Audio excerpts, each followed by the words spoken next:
6, 5, 16 μέσα δίτσιτα.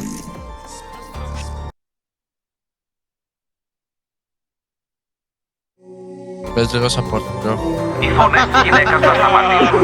Εκτόησαν τους 5 ανηλίκους που συνέχισαν να χτυπούν το 16χρονο στο κεφάλι με γροθιές και ξύλινο ρόπαλο.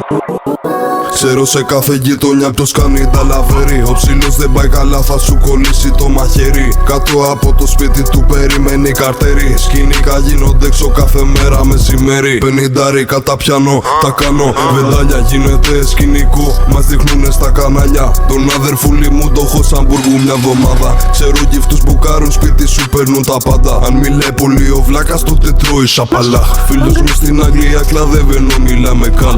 Μη μου φλεξάρεις βλάκα, θα σου βγάλω τι φοράς. Το παίζεις μάγκα σου στα τραγούδια σου σε πουθενάς. Κάνω κύκλος μέσα στη γειτονιά σου να σε χτυπήσω. Πες μου τι προβλήματα έχεις για να στα λύσω. Όποιος ξέρει ξέρει καλά ότι δεν κάνω πίσω. Δεν ήρθα για να χάσω, ήρθα εδώ για να κερδίσω. Την πουτάνα που φυλάς την κατούραγα στο στόμα. Να μαχαιρώνουμε τους λόρους το κάνω εικόνα. Πάμε τιμή για σκηνικό πάνω μας τα καδρόνια. Έχω ρούμανα δίπλα να μου στρώνει τα σεντόνια. Σου γάμαγα την κομμένα σου λέγε σ' αγαπάει. Πήρω κοντρόλ καινούριο πιστόλι και δεν κολλάει. Σπαμάρουνε τηλέφωνα για να τους δώσω fly.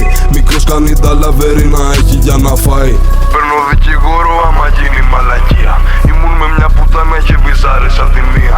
Θέλουν αερεύλα και ούτε καν με την καμία. Με το ψήλο στα δικαστήρια φωτογραφία. Δίνω χέις και καλή, στάχτη μες στο μπουκάλι. Δώσ' του δύο μπάτσες μες στα μούτρα να στανιάρει. Μαχαίρι βγαίνει μουλικά μέσα από το αρμάνι. Θα του την κάνω πρώτος αν θέλει να μου την κάνει. Ξέρω σε κάθε γειτονιά ποιος κάνει τα λαβέρι. Ο ψήλος δεν πάει καλά, θα σου κολλήσει το μαχαίρι. Κάτω από το σπίτι του περιμένει καρτέρι. Σκηνικά γίνονται έξω κάθε μέρα μεσημέρι. 50 κατά πιάνω, τα κάνω